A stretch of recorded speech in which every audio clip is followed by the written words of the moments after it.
अस्सलामुअलैकुम। ऑनलाइन पर एक बार आप तमाम हजरात ये बताइए, हमारी ऑडियो और वीडियो आपको क्लियर मिल रही है? अगर ऑडियो और वीडियो क्लियर है तो एक बार आप लोग वीडियो को लाइक कर दीजिएगा, और अगर आपने हमारे यूट्यूब चैनल को सब्सक्राइब नहीं किया है तो जरूर सब्सक्राइब करके घंटी वाले आइकन को प्रेस कर नोटिफिकेशन को ऑल कर लीजिएगा सभी लोग। और एनसीएफ और साथियों आरटीई एक्ट और एनईपी 2020 और अहम इस्तलाहात और उसके बाद जितने भी लोग जुड़े हैं, एक बार सभी लोग वीडियो को लाइक कर। चलिए अब उसके बाद आगे चलते हैं। आगे है साथियों शमूलियाती तालीम, ये इंक्लूसिव एजुकेशन, समावेशी शिक्षा क्या होता है इसको हम लोग जानते हैं। सभी लोग जानते हैं कि आज के दौर में साथियों समावेशी तालीम यानी शमूलियाती तालीम है कि हमें सारे बच्चे में बिना भेदभाव किए हुए एक ही कक्षा में सबको सिखाना है, चाहे वो अमीर का हो चाहे गरीब का हो, एक ही ड्रेस में साथियों सभी लोग सीखते हैं। नहीं तो ये समावेशी तालीम के एक उदाहरण है। चलिए देखते हैं क्या है।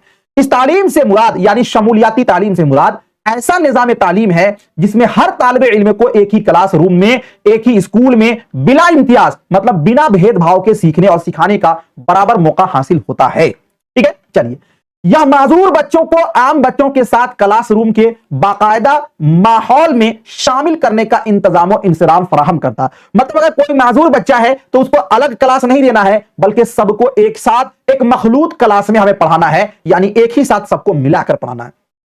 यह खास बच्चों को आम दर्जा में शामिल करने पर जोर देती है। मतलब मान लीजिए अगर कोई ऐसा बच्चा है जो कमजोर है, जिसको विशेष ध्यान देने की जरूरत है, उसको भी साथियों हम एक आम क्लास में लाएंगे और इसी के अंदर हम बच्चों के सहयोग से उसको सिखाएंगे। ठीक है, चलिए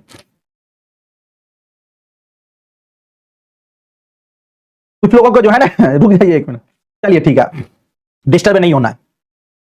यह स्कूल और दर्जा के माहौल को खुशगवार बनाने पर जोर देती है कौन? साथियों शमूलियाती तालीम। यह सभी बच्चों को एक आजाद आमोजगार के तौर पर देखने पर जोर देती है कि सारे बच्चे एक जैसे हैं, हमें इसके अंदर कोई भेदभाव नहीं करना है। ठीक है ना, चलिए ये तो आप यहां तक समझ गए।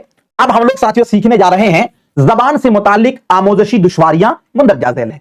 देखिए जबान से मुतालिक हम लोग जब भाषा पढ़ते हैं तो कुछ हमारी गलतियां होती है। अब वो गलती का एक अलग अलग नाम है साथियों, जे पेडागोजी के अंदर उस नाम को हमें याद रखना है क्योंकि उससे संबंधित प्रश्न पूछे जाते हैं। ठीक है ना, चलिए जबान से मुतालिक आमोजशी दुश्वारियां मुंदरजा झेल है कौन कौन सा? अलेक्सिया या फिर डिसलेक्सिया, ठीक है ना, डिसकैलकुलिया या फिर कैलकुलिया, डिसग्राफिया या फिर अग्राफिया, दोनों एक ही चीज है। डिस्फेजिया या फिर ऑफेजिया, डिपेक्सिया या फिर ऑप्रेक्सिया, डिस्मोर्फिया या फिर साथियों डिस्थीमिया। ये टोटल 8 बीमारी है और साथियों इस 8 बीमारी से किससे संबंधित है अब इसको हम लोग एक एक करके जानेंगे। देखिए अलेक्सिया या डिसलेक्सिया, इस दुश्वारी का ताल्लुक पढ़ने यानी खानदगी से। देखिए पढ़ना और खानदगी दोनों एक ही चीज है। ठीक है ना, खानदगी फारसी का लफ्ज है, पढ़ना हम लोग उर्दू में बोलते हैं। तो इस दुश्वारी का ताल्लुक पढ़ने यानी खानदगी से, इसकी वजह से बच्चे को पढ़ने में दुश्वारी होती है।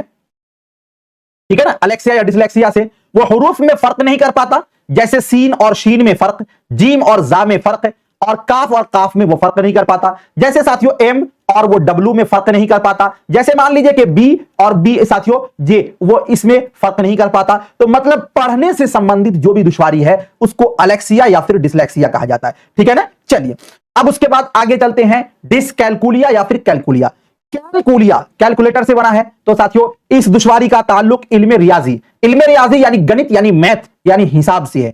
इस दुश्वारी की वजह से बच्चों में इल्मे रियाजी के सवालात को समझने में अक्सर दुश्वारी होती है। मतलब अगर उसको लिखना है 9 तो वो साथियों लिख देता है 6। ठीक है ना, तो ये जो है ना डिसकैलकुलिया मतलब गणित से संबंधित जो आवश्यकता है, जो गणित से संबंधित दिक्कत है उसको बोलते हैं डिसकैलकुलिया या फिर कैलकुलिया जी। और उसके बाद है आपका डिसग्राफिया या फिर अग्राफिया। इस दुश्वारी का ताल्लुक लिखने यानी तहरीर से होता है। किससे होता है? लिखने यानी तहरीर से होता है। आप लिखने से संबंधित कोई विकार है आपके अंदर, लिखने से संबंधित कोई दिक्कत है तो उसको बोलते हैं डिसग्राफिया या फिर अग्राफिया बोलते हैं। अब उसके बाद है ऑफेजिया या फिर डिस्फेजिया। ये क्या है? तो ऑफेजिया इसका ताल्लुक लिसानी महारतों यानी बोलना बिलखुसूस तफहीम से होता है यानी समझने से होता है। बच्चा सुनी हुई बात का मतलब नहीं समझ पाता है, अल्फाज के माना नहीं समझ पाता, काम करने की हिदायत नहीं समझ पाता। एक बच्चा है उसको आप बोलिएगा कि बाबू पानी ले आओ, वो जैसे के तैसे ही रहेगा, कुछ नहीं समझेगा वो क्या कह रहे हैं। ए बाबू बैठ जाओ, ए बाबू शांत हो जाओ। अभी भी इसमें से कुछ लोग जो है ना अफेजिया या डिस्फेजिया के शिकार हैं, उनको समझ ही में नहीं आ रहा है कि हमको कहा क्या जा रहा है। सर ऐसा तो नहीं कि अर्जेंटीनियन है, अर्जेंटीनियन भाषा में बोल रहे हैं जी, तो साथियों अफेजिया या डिस्फेजिया का मतलब है कि आप ऑर्डर या निर्देश या आप किसी भी विचार को नहीं समझ पाते। समझ में बात आ रही है ना? अब उन लोगों को समझ में आ गया होगा। चलिए, तो अफेजिया या डिस्फेजिया का मतलब यही हुआ कि हम किसी हिदायत को, किसी काम का जो हमें ऑर्डर दिया जाता है उसको हम लोग नहीं समझ पाते। ये विकार को क्या बोला जाता है? अफेजिया या फिर डिस्फेजिया बोला जाता है। उसके बाद आपका है ऑपरेक्सिया या फिर डिप्रेक्सिया।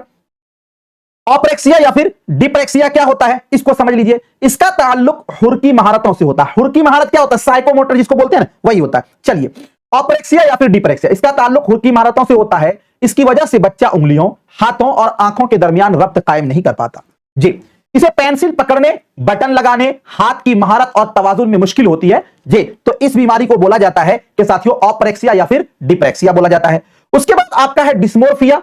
डिस्मोर्फिया ये ऐसी दुश्वारी है जिसमें आदमी को यह भ्रम हो जाता है कि उसके शरीर के कुछ हिस्सा बहुत छोटा या अधूरा है।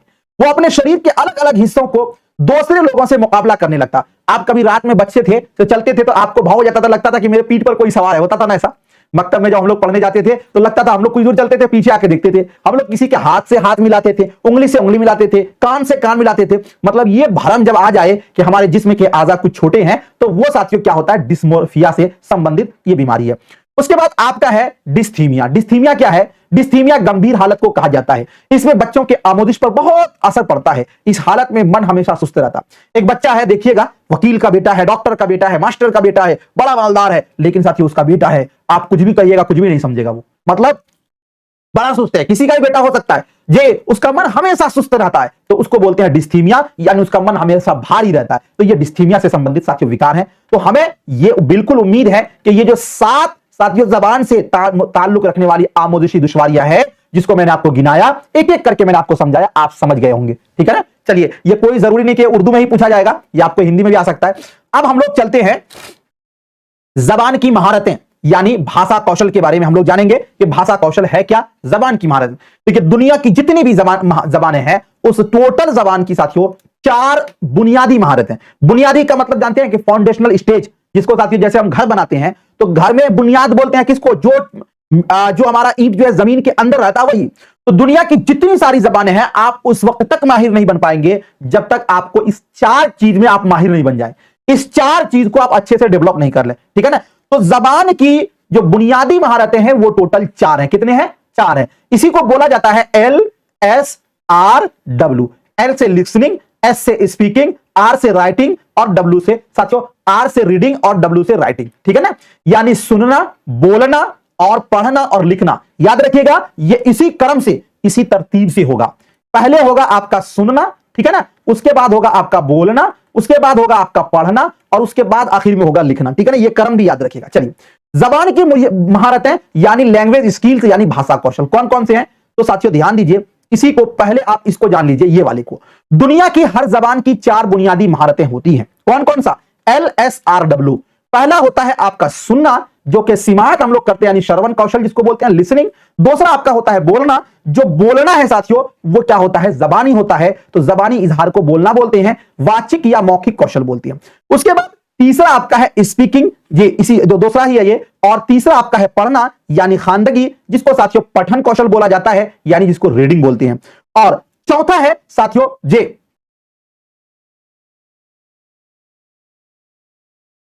लिखना यानी तहरीर, जिसको हम लोग लेखन कौशल बोलते हैं, यानी राइटिंग बोलते हैं। देखिए, इस चारों को जो है ना 2 भागों में बांटा जाता है। समझिएगा बातों को। जी, चारों जो है 4 कौशल जो है LSRW, इस 4 कौशल को 2 भागों में बांटा जाता है। पहला यह होता है कि समझिएगा, हम अपने विचार को, हम अपने साथियों मन की बात को आप तक कैसे पहुंचा सकते हैं? तो हम अपने विचार को, अपने मन की बात को साथियों 2 तरीके से पहुंचा सकते हैं। या तो हम बोलकर, पहला हो गया बोलना, या तो हम लिखकर। तो ये बोलना और लिखना ये एक कैटेगरी में आता है। आपकी बात या हमारी बात आप कैसे समझ रहे हैं? या तो साथियों सुनकर यानी सुनना, या नहीं तो आप पढ़कर। तो सुनना और पढ़ना ये दूसरे कैटेगरी में आता है। ठीक है? अब समझिएगा, हमारी बात को आप सुनकर समझते हैं या फिर पढ़कर समझते हैं, तो इसी को बोला जाता है तहसीली या हुसूली या अखजी महारत, या इसी को बोलते हैं ग्रहणात्मक कौशल। ग्रहण कर रहे हैं आप, नहीं। तो ये जो आपका सुनना और पढ़ना है ये आपका हो जाएगा तहसीली महारत। क्या होगा? तहसीली महारत, या फिर हो जाएगा अखजी महारत, या फिर हो जाएगा हुसूली महारत। और साथियों लिखना और बोलना ये आपका हो जाएगा तामीरी महारत। क्या होगा? तामीरी महारत, या फिर इसी को बोलते हैं हम लोग अभिव्यक्तिकात्मक या फिर अभिव्यंजनात्मक कौशल, या फिर इसी को बोला जाता है रचनात्मक कौशल भी बोला जाता है। समझ में आ गया ना जी? तो साथियों, ये जबान की बुनियादी महारत जो 4 है, इसको 2-2 खंड में हम लोग बांटते हैं। चलिए अब उसके बाद देखते हैं तहसीली महारत। सुनने और पढ़ने की महारत का ताल्लुक सुनना और पढ़ना, बात को सुनेंगे और पढ़ेंगे, दूसरों के ख्यालात को समझने से होता है, इसलिए इन्हें तहसीली महारत कहा जाता है। तहसीली भी बोला जाएगा, या फिर अखजी भी बोला जाएगा, या फिर हुसूली भी महारत बोला जाएगा। ठीक है ना? इससे मुराद यही होता है। तामीरी महारत क्या होता है? तामीरी महारत बोलने और लिखने की महारत का ताल्लुक अपनी बात और अपने ख्यालात दूसरों तक पहुंचाने और उन्हें मुतासिर करने से होता है, इसलिए इसे तामीरी महारतें और तख्लीकी महारतें कहते हैं। तख्लीकी का मतलब जानते हैं कि क्रिएटिविटी, हम अपनी बात को, अपने जज्बात को, अपने ख्यालात को आप तक पहुंचाते हैं। तो किस तरह पहुंचाते हैं? 2 तरीके से, या तो बोलकर या तो लिखकर। तो बोलना और लिखना जो है वो आपका तामीरी महारत यानी कि साथियों तख्लीकी महारत में वो आ जाएगा। ठीक है ना? चलिए अब उसके बाद आगे चलते हैं। आगे है ये चारों जबान की बुनियादी महारत है। क्या है? ये बुनियादी बेसिक साथियों है। ठीक है ना? क्योंकि जबान की आला महारतों के हुसूल के लिए ये महारतें बुनियाद का काम करती हैं जी, तो इसलिए ये आपका हो जाएगा। ठीक है? अब उसके बाद आगे है सुनना। देखिए बुनियादी 4 महारतें जो हैं, इसमें से जो सबसे पहली महारत है वो आपका है सुनना। सुनना के बारे में आप जान थोड़ा सा, और उसके बाद हम आगे पढ़ेंगे। सुनना यानी सिमात, जबान की इक्तिसाब में सबसे पहली और अहम बुनियादी महारत सुनना है, और यह जबानी शक्ल में होती है। सुनने के लिए आपको कोई कॉपी कलम लेके नहीं बैठना पड़ता है, बल्कि आप कान से सुनते हैं, तो यह ऐसे ही होता है, मुजबानी होता है, तो यह जबानी शक्ल में होती है। जबान की आमोदिश की इब्तिदा सुनने से होती है। कहां से होती है? जब किसी भाषा को आप सीखने जाते हैं तो उसकी जो इब्तिदा होती है वो साथियों सुनने से होती है।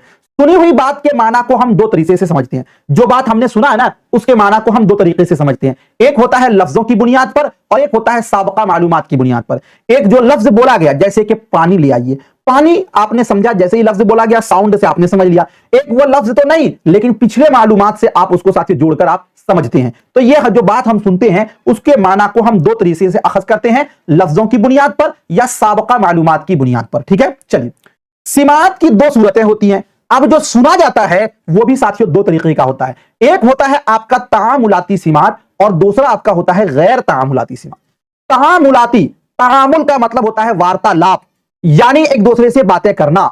तामुलाती सिमात आमने सामने और टेलीफोन पर जो सिमात होती है उसे तामुलाती सिमात कहा जाता। आमने सामने हम बात करते हैं, या फिर जो टेलीफोन पर जैसे बात हुई, यानी वो सिमात जिसके अंदर साथियों दोनों तरफ से बातें हो रही हो, दोनों तरफ से सुनने का काम हो रहा हो। तो वो कब होगा? टेलीफोन पर बात करेंगे हेलो, तो उधर से वो भी बोलेगा हेलो, आप कैसे हैं? जी मैं अल्हम्दुलिल्लाह ठीक हूं। तो ये दोनों तरफ की जो बातें होती है ये आपका कहलाता है तामुलाती सिमात। यानी जिस सिमात में दोनों तरफ से सिमात होती है उसको बोलते हैं तामुलाती सिमात जी।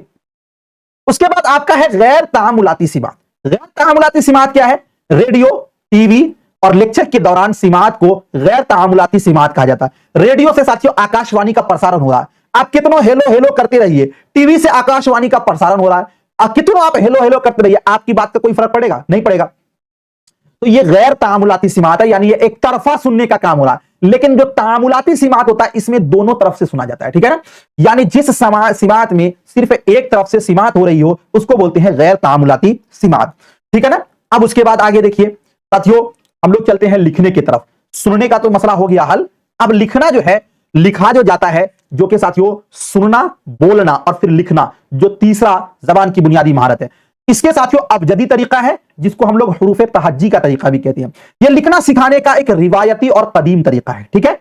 इस तरीका में पहले बच्चों को हुरूफ लिखना, फिर हुरूफ को मिलाकर लिखना सिखाया जाता। आप जाते थे स्कूल में पहले दिन, तो साथियों आपको पहले अलिफ ऐसे दिया जाएगा, फिर बा ऐसे दिया जाएगा, फिर ता ऐसे दिया जाएगा। फिर जब ये आप माहिर हो जाएंगे तो फिर इसको मिलाकर लिखने के लिए बताया जाएगा। तो ये तरीका कहलाता है अबजदी तरीका या फिर हुरूफ तहज्जी तरीका, और ये साथियों एक कदीम तरीका है। ठीक है ना? उसके बाद आगे है मांटेसरी तरीका। मारिया मांटेसरी के द्वारा ये साथियों इजाद किया गया था। मांटेसरी तरीका क्या है? इस तरीका में लकड़ी या गत्ते के हुरूफ काट लिए जाते हैं, बच्चे उन पर उंगली फेर कर उसकी शनाख्त सीखते हैं। लकड़ी का या प्लास्टिक का पूरा साथियों अलिफ बा ता सा या फिर ए बी से जेड तक रहता है, उसको एक साथियों जे क्या बोलते हैं आप, एक टोकरी के अंदर लाया जाता है और उसमें से बोला जाता है कि कोई ए निकालिए कोई बी निकालिए, यानी हकीकी चीज को टच कर कर बच्चा सीखता है। तो ये साथियों मॉन्टेसरी तरीका कहलाता है। एक तरीका है आपका पेस्टालोजी तरीका। पेस्टालोजी तरीका ये लिखने का तरीका है। इस तरीका में लिखने की शुरुआत लाइनें खींचकर करवाई जाती है। हरूफ लिखने से पहले तलबा को दायरे, नीम दायरे, दायरे का मतलब होता है लकीर, नीम दायरे का मतलब होता है आधी लकीर, सीधी खत और फिर हरूफ को जोड़ना सिखाया जाता।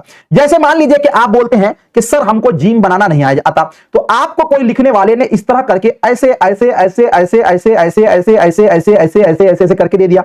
अब आपको बोला जाएगा कि इसको मिलाइए, तो आप इसको क्या करेंगे साथियों, बड़े अच्छे ढंग से आप इसको इसमें मिला देंगे, इसको इसमें मिलाइएगा, इसको इसमें मिलाइएगा, इसको इसमें ऐसे ऐसे ऐसे ऐसे ऐसे ऐसे ऐसे मिलाइएगा, ऐसे मिलाइएगा। ये तरीका आप लोग जानते होंगे ना, G1 क्लास में पढ़ाया जाता है। तो ये तरीका कहलाता है पेस्टालोजी तरीका। कौन सा तरीका कहलाता है? पेस्टालोजी तरीका। कौन सा तरीका कहलाता है? कैसा लगा आपको? एक बार आप अपना फीडबैक दीजिए। और एक शेर आपको कहना चाहूंगा कि वो शेर ये है कि मंजिल की जुस्तजू है तो कर जुहद मुसलसल, मंजिल की जुस्तजू है तो कर जुहद मुसलसल, यूं मुफ्त में चांद सितारे नहीं मिलते। खूब मेहनत कीजिए, दिल लगाकर मेहनत कीजिए साथियों। चलिए मिलता हूं फिर आपसे नेक्स्ट टाइम, और दुआ में याद रखिएगा इसको साथियों, खूब अच्छे से पढ़ लीजिएगा, यही आपको सिलेक्शन दिलाएगा। थैंक यू, बहुत बहुत शुक्रिया, खुदा हाफिज।